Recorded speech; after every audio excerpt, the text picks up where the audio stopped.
Hello friends, आप सभी को आपके अपने यूट्यूब चैनल एजुकेशन मॉल पर मैं स्वागत करता हूं। सभी को अभिनंदन करता हूं, सभी को प्रणाम करता हूं। दोस्तों, आज के इस वीडियो में हम लोग पुनः संस्कृत का एक सीरीज लेकर के आए हैं दोस्तों। और आप लोग पढ़ रहे थे संस्कृत चैप्टर्स, जो हम लोग का अगर बोला जाए संस्कृत विषय में पाठ्य पुस्तक पढ़ रहे थे जिसका नाम था पीयूषम भाग 2। तो पीयूषम भाग 2 में आप लोग को कुछ चैप्टर्स ऐसे बोला जाए दोस्तों तो 14 लेसन हम लोग को टोटल पढ़ना है। पीयूषम भाग 2 में हम लोग को टोटल 14 लेसन्स पढ़ने हैं, जिसमें से हम लोग शायद 6 या 7 चैप्टर कंप्लीट कर चुके हैं। जैसे आप लोग को शास्त्रकारा पढ़ा दिया था, आप लोग को कर्मवीर कथा पढ़ा दिए हैं, स्वामी दयानंद पढ़ा दिए हैं, और नीति श्लोक आप लोग पढ़ चुके हैं।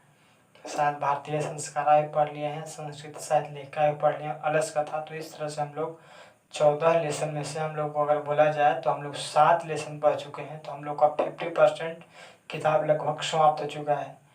तो और जो बचा हुआ है 50% जो हम लोग वीडियोज़ के माध्यम से ऐसे कंप्लीट करने का प्रयास कर भी रहे हैं। और ऐसे आप लोग से हमारी बार बार रिक्वेस्ट है दोस्तों, मैं बार बार विनती करता हूँ कि आप लोग वीडियो को जब भी देखें तो वीडियो को पूरा देखें। जब तक आप वीडियो को पूरा नहीं देखिएगा, जब तक आप लोग को कंसेप्ट क्लियर नहीं होगा, कंसेप्ट जब क्लियर नहीं होगा तो आप लोग को प्रश्न छूट सकता है। क्योंकि मैं आप लोग को चैप्टर्स में जितना कंसेप्ट लगभग रहता है पूरा कंसेप्ट बताने का प्रयास करता हूँ। यदि आप पूरा चैप्टर्स अगर समझते हैं, अगर एक बार दो बार देख करके, अगर 2 बार 3 बार आप जितना बार वीडियो को देखिएगा उतना बार आप लोग को दिमाग में सेटअप हो जाएगा। क्योंकि आप लोग वीडियो देखिएगा तब भी आप लोगों को कंसेप्ट समझ में आएगा, क्योंकि प्रत्येक चैप्टर आप लोगों के लिए नया होता है। तो इसीलिए आप लोग को देखना तो पड़ेगा ही, हर हाल में देखना पड़ेगा। और आप लोग को बोर्ड एग्जाम में प्रश्न पूछे ही जाएंगे।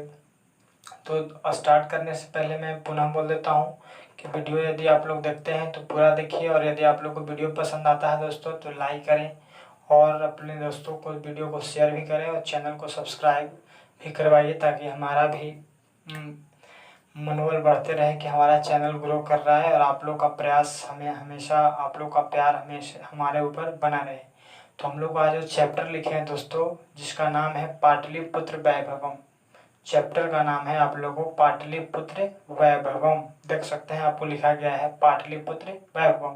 तो पहले तो यह समझिए शीर्षक का प्रकृति क्या है। तो इस शीर्षक की प्रकृति के बारे में बोला जाए, जैसे आप लोग पढ़े थे पिछले क्लासेज में अलस कथा, तो पिछले वर्ग में आप लोग अलस कथा पढ़े थे तो वह क्या था, कहानी था। जैसे आप लोग पढ़े थे नीति श्लोका, तो नीति श्लोका क्या था, श्लोक था। पढ़े आप लोग कर्मवीर कथा, क्या था, कहानी था। जिस पर स्वामी दयानंद पढ़े निबंध था। तो उसी प्रकार से यहाँ पे हम लोग का जो शीर्षक लिखा गया है पाटलिपुत्र वैभवम, यह भी आप लोग का एक प्रकार का शीर्षक बोला जाए दोस्तों, तो निबंध वाला। सबसे पहले शीर्षक की प्रकृति समझे। तो शीर्षक की जो प्रकृति है दोस्तों निबंध है। आपसे पूछा जा सकता है कि पाटलिपुत्र वैभवम कहानी है कि श्लोक है कि आप लोग को नाटक है कि निबंध है।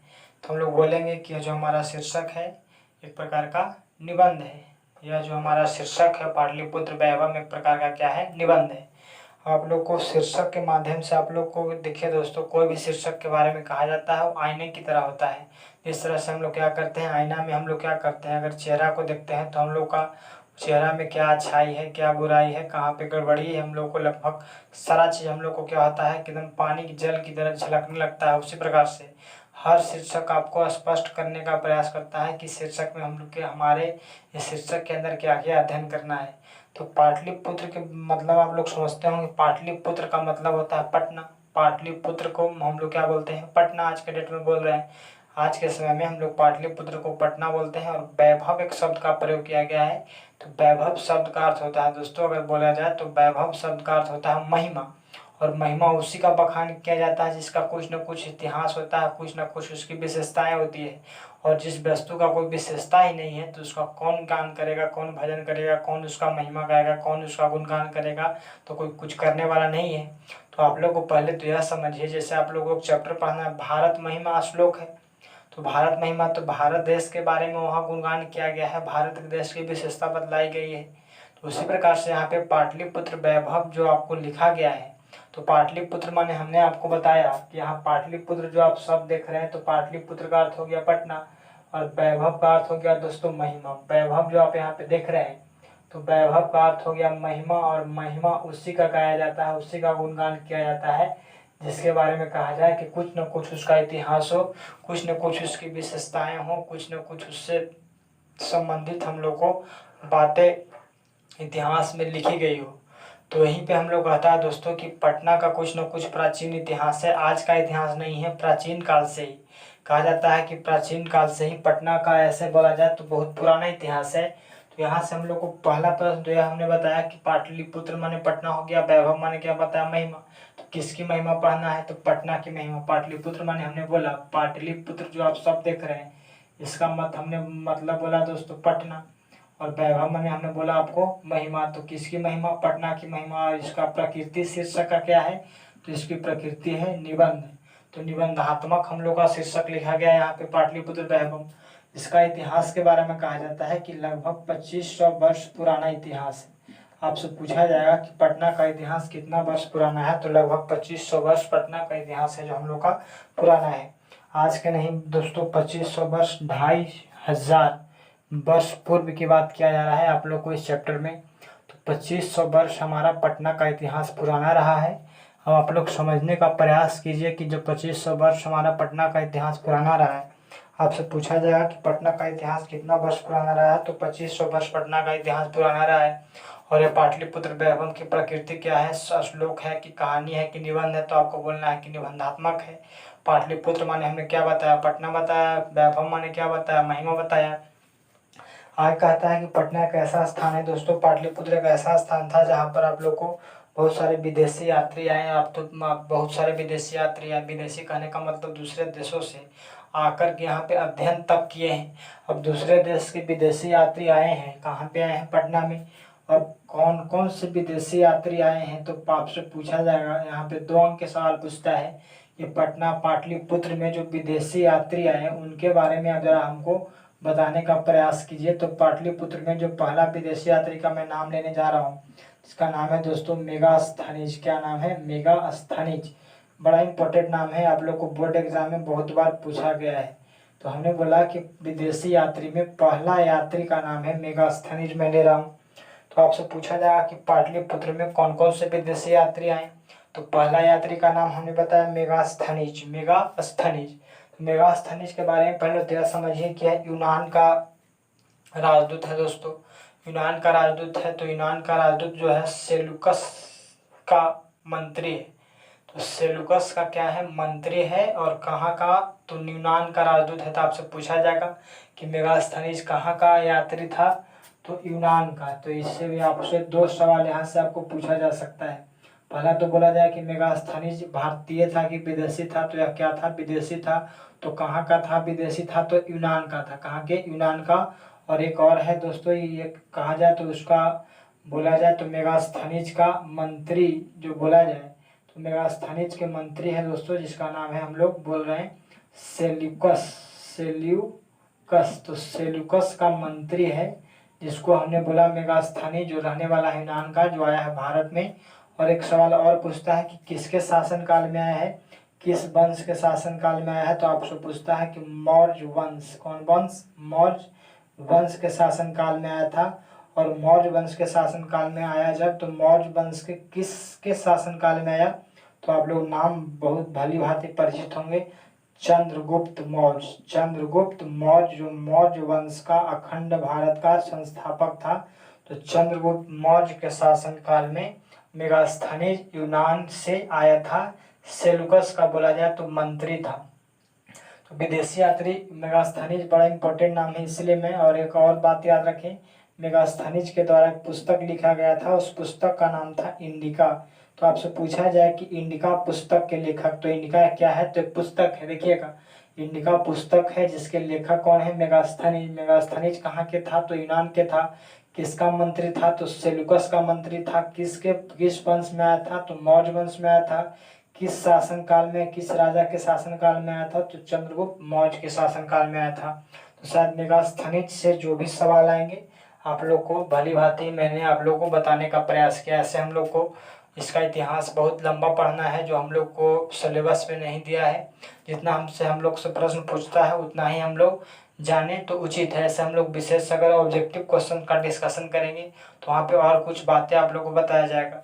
क्योंकि आप लोग को पता है दोस्तों सेलुकस की पुत्री थी हेलेना। हेलेना से विवाह हुआ था किसका? चंद्रगुप्त मौर्य का। एक ऐसे बात मैं बता देता हूँ कि सेलुकस की पुत्री थी जिसका नाम था हेलेना। क्या नाम था? हेलेना। तो हेलेना से विवाह हुआ था चंद्रगुप्त मौर्य का, जो भारत का शासक था, एक दूसरा देश के शासक था। तो चंद्रगुप्त मौर्य अंतर्राष्ट्रीय स्तर पर विवाह करने वाला भारत का पहला शासक था। जो विवाह हुआ था किससे? हेलेना से। हेलेना किसकी पुत्री थी? सेलुकस की पुत्री थी। और कहाँ की था राजा? तो कहाँ के राजा है? तो यूनान के। तो मेगास्थनीज भी कहाँ के? तो यूनान के। किसका मंत्री? तो सेलुकस का मंत्री। सेलुकस की पुत्री का क्या नाम है? तो हेलेना है। हेलेना का विवाह किससे हुआ? तो चंद्रगुप्त मौर्य से। और आप लोग जानते हैं कि चंद्रगुप्त मौर्य है दोस्तों मौर्य वंश के संस्थापक है। चंद्रगुप्त मौर्य का जो उत्तराधिकारी हुआ बिंदुसार हुआ। तो आज समझ लीजिए यहीं पे हम लोग आगे भी हम लोग को ऐसे बात करना है। तो चंद्रगुप्त मौर्य का अगर बोला जाए पुत्र था बिंदुसार। क्या नाम था? बिंदुसार।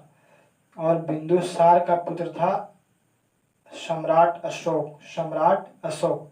यहाँ से आप लोग को दो सवाल पूछता है। एक सवाल और आपसे पूछा जा सकता है कि चंद्रगुप्त मौर्य के शासन काल में पटना का रक्षा व्यवस्था, पटना मतलब पाटलिपुत्र का यहाँ से पूछा जाता है दोस्तों, रक्षा व्यवस्था किस प्रकार का रक्षा व्यवस्था था आप लोग को चंद्रगुप्त मौर्य के शासन काल में? कहाँ का? पाटलिपुत्र का। तो हम लोग को लिखना पड़ता है अति उत्कृष्ट। अति उत्कृष्ट। तो हमने लिखा अति उत्कृष्ट। तो उत्कृष्ट मतलब होता है अच्छा। उत्कृष्ट अगर बोला जाए तो क्या? अच्छा। तो यहाँ से आप लोग को यह भी सवाल पूछा जा सकता है। पूछा हम लोग को पाठ्य पुस्तक में लिखा गया प्रश्न है कि चंद्रगुप्त मौर्य के शासन काल में पटना का रक्षा व्यवस्था कैसा था? तो चंद्रगुप्त मौर्य के शासन काल में पटना का रक्षा व्यवस्था के बारे में कहा जाता है कि अति उत्कृष्ट था। क्या था? अति उत्कृष्ट। और जो इसका कहा जाए तो इसका हो जाएगा चंद्रगुप्त मौर्य का तो बेटा था बिंदुसार, और बिंदुसार का बेटा अशोक। तो चंद्रगुप्त मौर्य का पोता हो जाएगा कौन? अशोक। अशोक को हम लोग ऐसे प्रियदर्शी के नाम से भी जानते हैं। तो आप लोग को बोला जाए कि प्रियदर्शी के नाम से किसे जानते हैं? तो अशोक को जानते हैं। और अशोक की अगर बोला जाए कि अशोक के शासन काल में पटना के रक्षा व्यवस्था, तो यहाँ पे लिखता है हम लोग को दोस्तों सुतराम। सुतराम समृद्धम। सुतराम समृद्धम। तो दोनों क्वेश्चंस आप लोग को बोर्ड एग्जाम में पूछे गए हैं ऑब्जेक्टिव में। हमने आपको बोला कि चंद्रगुप्त मौर्य के शासन काल में पटना की रक्षा व्यवस्था कैसा था? तो अति उत्कृष्ट। अगर बोला जाए कि अशोक के शासन काल में पटना का रक्षा व्यवस्था कैसा था अशोक के शासन काल में?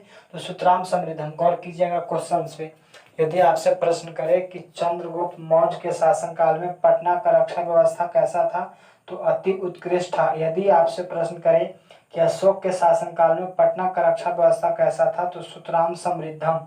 और हमने आपको बोला कि मेगास्थनीज कौन था? तो विदेशी यात्री था। कहाँ का विदेशी यात्री था? तो यूनान का था। हमने उसके बाद बोला कि किसके शासन काल में आया था? तो चंद्रगुप्त मौर्य के शासन काल में आया था। मेगास्थनीज के द्वारा लिखा गया पुस्तक क्या नाम क्या था? तो इंडिका था। और हमने आपको बोला कि अगर बोला जाए कि चंद्रगुप्त मौर्य का अंतर्राष्ट्रीय विवाह किससे हुआ था? तो हेलेना से हुआ था। हेलेना किसकी पुत्री थी? तो सेलुकस की पुत्री थी। तो शायद इतना आप लोग को बात समझ में आया होगा।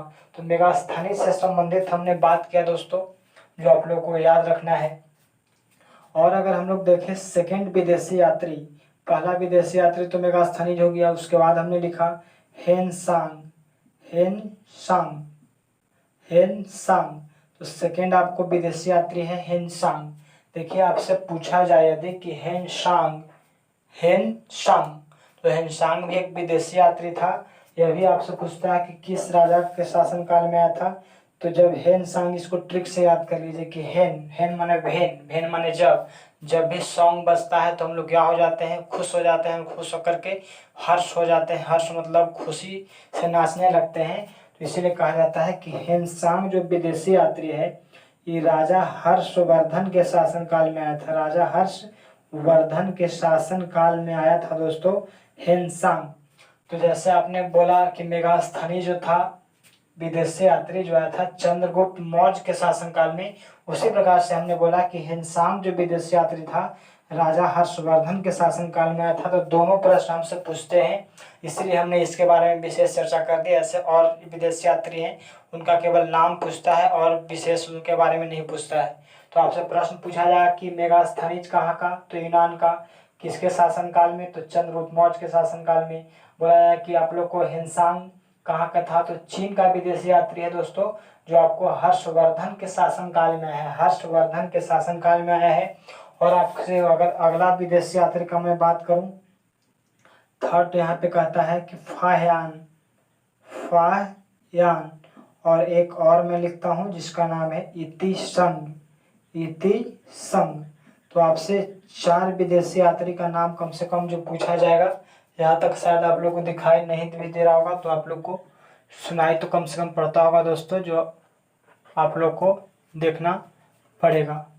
तो हमने आप लोग को इतना बात बताया जो शायद आप लोग को स्पष्ट हो चुका होगा। इससे संबंधित, विदेशी यात्री से संबंधित हमने आपको बताया। पहला तो हमने शब्द बताया कि पटना का इतिहास कितना वर्ष पुराना है, तो 2500 वर्ष पुराना है। कुछ विदेशी यात्री का नाम मेगास्थनीज हो गया, हिनसांग हो गया, फायान हो गया, इतिसंग। सब विदेशी यात्री चीन से आए हैं। आपको हिनसांग भी, फायान भी, इतिसंग भी और हिनसांग आया था हर्षवर्धन के शासनकाल में, और मेगास्थनीज जो आया था चंद्रगुप्त मौर्य के शासनकाल में। चलिए अब हम लोग आगे की ओर इस शीर्षक में बढ़ते हैं। अब कहता है दोस्तों यहाँ पे हम लोग का कि 2 हम लोग की बात किया जाए तो 2 हम लोग का कवि का नाम है यहाँ पे आप लोग को। पहला तो अगर बोला जाए कवि है, एक का नाम है दामोदर गुप्त, दामोदर गुप्त। तो दामोदर गुप्त एक कवि है दोस्तों, जिनके द्वारा एक पुस्तक लिखा गया था, जिसका बोला जाता है, बहुत बार प्रश्न ये भी पूछा गया है कि दामोदर गुप्त के द्वारा लिखे गए पुस्तक का नाम क्या था। तो कुटनिम ताख्यम, कुटनिम ताख्यम। देखिएगा हमने बोला कि दामोदर गुप्त के द्वारा लिखे गए पुस्तक का नाम क्या है। तो दामोदर गुप्त के द्वारा लिखे गए, दामोदर गुप्त एक कवि हैं जिनके द्वारा एक पाठ्य पुस्तक लिखा गया है जिसका नाम है कुटनिम ताख्यम। तो कुटनिम ताख्यम में पटना का ऐसा वर्णन मिलता है कि इसके बारे में कहा जाता है कि पटना को सरस्वती गृह से तुलना किया गया है, कि मानो ऐसा कहा जाता है कि पटना सरस्वती जो विद्या की देवी है, विद्या को अगर बोला जाए कि रक्षक है, वो अगर पटना में ही लगता है कि मानो उनका निवास स्थान है। तो आपसे पूछा जाए कि दामोदर गुप्त के द्वारा, बड़ा इंपॉर्टेंट नाम है दोस्तों, तो दामोदर गुप्त जो कवि हैं, तो दामोदर गुप्त के द्वारा लिखे गए पुस्तक का नाम क्या है, तो लिखे गए काव्य का नाम है तो कुटनिम ताख्यम, कुटनिम ताख्यम। तो हमने बोला कि दामोदर गुप्त के द्वारा लिखे गए काव्य का नाम क्या है, तो कुटनिम ताख्यम। तो यह भी आप लोग को स्पष्ट हो चुका होगा कि दामोदर गुप्त के द्वारा लिखे गए काव्य का नाम क्या है, तो कुटनिम ताख्यम। अब देखिए, अब कहता है कि आपको यहाँ से सवाल पूछता है कि भगवान बुद्ध जो थे दोस्तों, वो अभी ऐसे हम लोग बात करें तो भगवान बुद्ध के बारे में भी बात करेंगे। पहले तो हम लोग यह समझे कि एक और कवि हम लोग को यहाँ पे ध्यान रखना है। एक कवि और है जिनका नाम है राजशेखर, राजशेखर। दोनों साथ साथ पढ़ लें क्योंकि दोनों से हम लोग को प्रश्न पूछे तो ताकि कंफ्यूजन ना हो। तो राजशेखर है जो दोस्तों, राजशेखर के बारे में कहा जाता है कि इनके द्वारा एक काव्य लिखा गया था जिसका नाम है काव्य मीमांस, काव्य मीमांस। तो काव्य मीमांस के लेखक अगर पूछा जाए, काव्य मीमांस के रचयिता पूछा जाए तो राजशेखर। कुटनिम ताख्यम के रचयिता पूछा जाए तो दामोदर गुप्त, कुटनिम ताख्यम के रचयिता हो जाएगा दामोदर गुप्त, काव्य मीमांस के रचयिता हो जाएंगे राजशेखर, राजशेखर।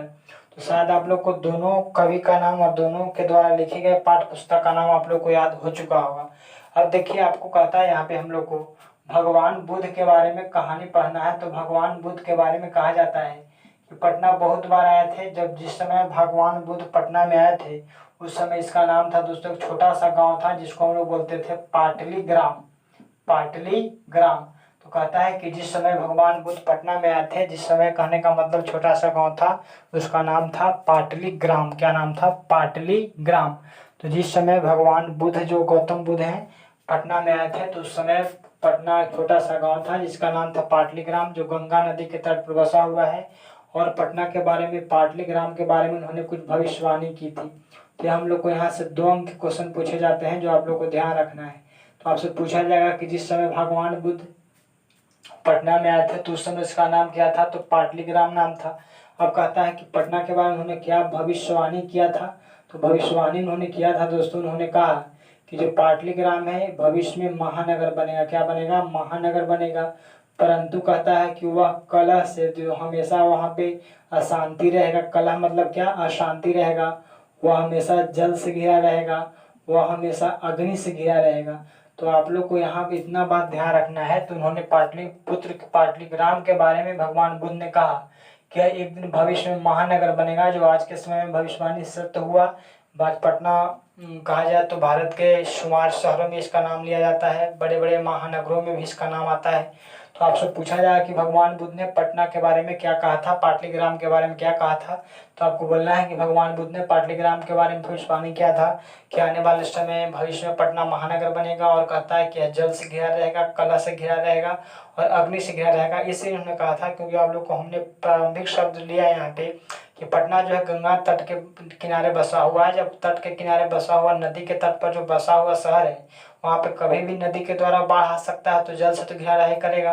उसके बाद कहता है कि जैसे जैसे जनसंख्या तो बढ़ेगा दोस्तों, जनसंख्या बढ़ेगा तो वहाँ पे क्या होगा, अशांति होगा। जनसंख्या बढ़ेंगे तो लोग बढ़ेंगे, तो लोग बढ़ रहे हैं तो आप लोग क्या होगा, सुख सुविधा बढ़ेगा। तो वहाँ पे आप लोग कह सकते हैं यहाँ पे कि गाड़ी वगैरह बढ़ेगा तो यह बढ़ेगा, प्रदूषण बढ़ेगा तो कलह वगैरह तो होना आम बात है। और आप लोग को यह भी पता है कि पाटली ग्राम जो है तो उसके गंगा के तट पर जितना भी बिहार के लोग अगर मृत होते हैं तो मृत होने के पश्चात उनका जो शव का शवदान शवगृह जो कहा जाए तो उनका दहन किया जाता है, पटना के गंगा के तट पर ही किया जाता है। इसीलिए यहाँ पे लिखा गया है महानगर तो बनेगा ही, कला से घिरा रहेगा, जल से घिरा रहेगा और अग्नि से घिरा रहेगा। यही भविष्यवाणी किए थे भगवान बुद्ध ने पटना के बारे में। आगे हम लोग यहाँ पे लिखते हैं, इस पाठ्य पुस्तक में आपको शीर्षक में लिखा गया है पटना के बारे में कि निरंतर पटना में बहुत सारे राजाओं के द्वारा शासन किया गया, पटना का विकास होते रहा। और आपको यहाँ पे कहता है कि आप लोग को गुप्त वंश का जो शासन जब आया, मौर्य वंश के बाद गुप्त वंश, कौन वंश, गुप्त वंश। यहाँ पे हमने लिखा दोस्तों कि मौर्य वंश के बाद आप लोग को गुप्त वंश का जब शासन आया था, तो गुप्त वंश के शासन काल में, तो गुप्त वंश का शासन में आप लोग चंद्रगुप्त द्वितीय का नाम आप लोग को ध्यान रखना है, विशेष तौर पर गुप्त वंश के प्रतापी राजा में उसका नाम आता है। तो गुप्त वंश के शासन काल में यहाँ पे पटना में कहा जाता है कि आप लोग को वहाँ पे शरद ऋतु में, शरद ऋतु में, तो गुप्त वंश के शासन काल में पटना में कहा जाए तो शरद ऋतु में एक महोत्सव का आयोजन किया जाता था, एक महोत्सव का आयोजन किया जाता था। उस महोत्सव को हम लोग कौमुदी महोत्सव, कौमुदी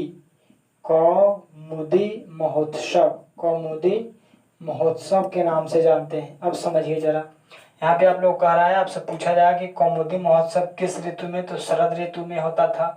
किस वंश के शासनकाल में हुआ, तो गुप्त वंश के शासनकाल में हुआ। अब कौमुदी महोत्सव शरद ऋतु में होने का तात्पर्य आप ऐसे समझ सकते हैं, जैसे हम लोग क्या होता है, जैसे शरद ऋतु का समय आता है तो उस समय क्या होता है, दशहरा का जो समय होता है, तो जिस प्रकार से हम लोग दशहरा हर्षोल्लास के साथ मनाते हैं, तो उसी दशहरे के समान ही एक पर्व का आयोजन किया जाता था, महोत्सव का, जिसको हम लोग बोलते हैं कौमुदी महोत्सव। क्या बोलते हैं, कौमुदी महोत्सव। तो कौमुदी महोत्सव आपसे पूछा जाएगा कि कब होता था, तो शरद ऋतु में होता था। किस वंश के शासनकाल में, तो गुप्त वंश के शासनकाल में होता है। तो आप लोग को यह दो प्रश्न यहाँ से बनेंगे जो आपको ध्यान रखना है। आगे हम लोग इससे संबंधित यदि बात करें तो कहता है कि पटना पे अधिकार की बात किया जाए तो पटना में मुगल वंश के शासकों के द्वारा भी शासन किया गया।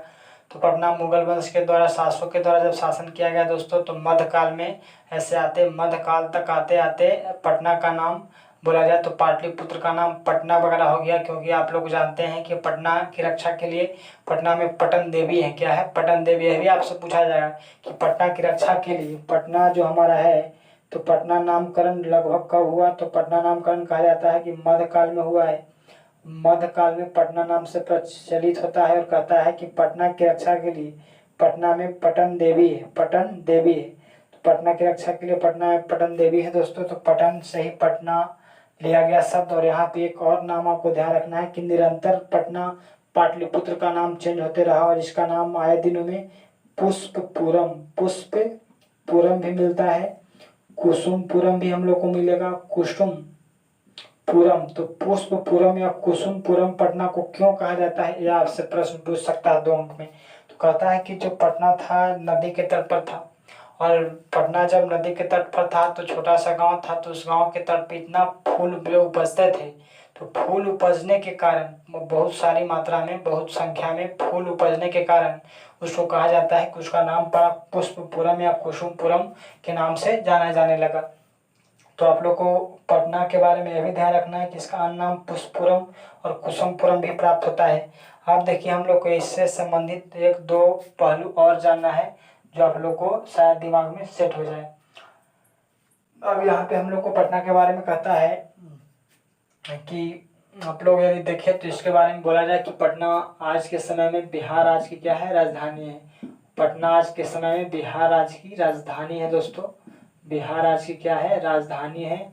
और कहा जाता है कि पटना के उत्तर दिशा में, इसके उत्तर दिशा में, उत्तरी दिशा, तो उत्तरी दिशा माने उत्तर दिशा में आपको कहता है कि पटना के उत्तर दिशा में कौन नदी, तो गंगा नदी प्रवाहित होती है। तो आपसे पूछा जा सकता है कि पटना के किस दिशा में गंगा नदी प्रवाहित होती है, तो उत्तर दिशा में प्रवाहित होती है। और कहता है कि पटना आज के समय बहुत बड़ा महानगर बन चुका है। और पटना में पूछा जाए कि पाटलिपुत्र की वैभव के बारे में बताया तो आप बोल सकते हैं पटना में आज के समय में गोलघर है दोस्तों। और कहता है कि पटना में आप लोग को महावीर मंदिर आप लोग को देखने को मिल सकता है। और आप लोग बोले तो पटना में आप लोग देख सकते हैं संग्रहालय भी मिल सकता है, पटना में संग्रहालय मिलेगा आपको। यहाँ पे देख सकते हैं तो चिड़ियाघर मिल सकता है, तो चिड़ियाघर भी पटना में आप लोग का है। और कहता है कि पटना में आप लोग को बोला जाए तो विधानसभा, अगर बोला जाए तो विधानसभा वगैरह जो जहाँ नेता मंत्री सांसद वगैरह रहते हैं तो विधानसभा भी है। तो और बोला जाए तो यहाँ जैविक उद्यान भी है, संग्रहालय है बहुत सारे आप लोग को। यहाँ पटना में आप लोग को हनुमान मंदिर वगैरह, महावीर मंदिर जो हमने लिखा पटना में आप लोग को देखने को मिलता है। और ये भी आप लोगों को जानकारी होना चाहिए दोस्तों कि जो पटना के उत्तर दिशा में जो गंगा नदी बहती है तो उसी नदी के ऊपर एशिया का बड़ा पुल जिसको बोलते हैं गांधी सेतु पुल, क्या बोलते हैं, गांधी सेतु पुल। तो आपसे यही पूछा जा सकता है कि गांधी सेतु पुल किस नदी पर है, गंगा नदी पर है। किस नदी पर, तो गंगा नदी पर है। तो अभी आपको ध्यान रखें। और पटना एक चीज के लिए और फेमस है, सिख संप्रदाय के लिए। कौन संप्रदाय के लिए, सिख संप्रदाय के लिए आपको कहा जाता है कि पटना आप लोग को प्रसिद्ध माना जाता है।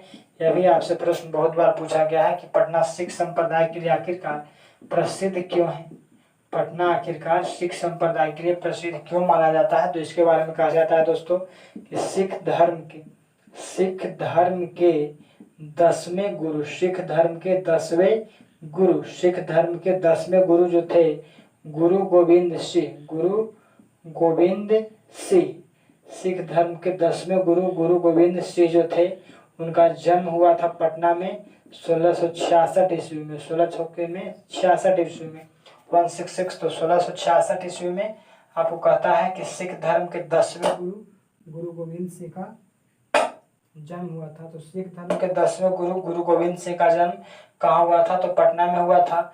कब हुआ था, तो 1666 ईस्वी में। यहाँ से पहले तो यह समझ लीजिए कि सिख धर्म के 10वें गुरु कौन थे, तो गुरु गोविंद सिंह थे। आपसे पूछा जाए कि सिख धर्म के केवें गुरु गुरु गोविंद सिंह थे, तो 10वें गुरु थे। इनका जन्म कब हुआ, तो 1666 में। अब सिख धर्म के संस्थापक यदि पूछा जाए, सिख धर्म के यदि संस्थापक आपसे यदि पूछा जाए तो बोल सकते हैं कि गुरु नानक। कौन थे, गुरु नानक जो थे सिख धर्म के संस्थापक थे, प्रथम गुरु थे। यह कौन थे, तो प्रथम गुरु थे, यह थे प्रथम गुरु।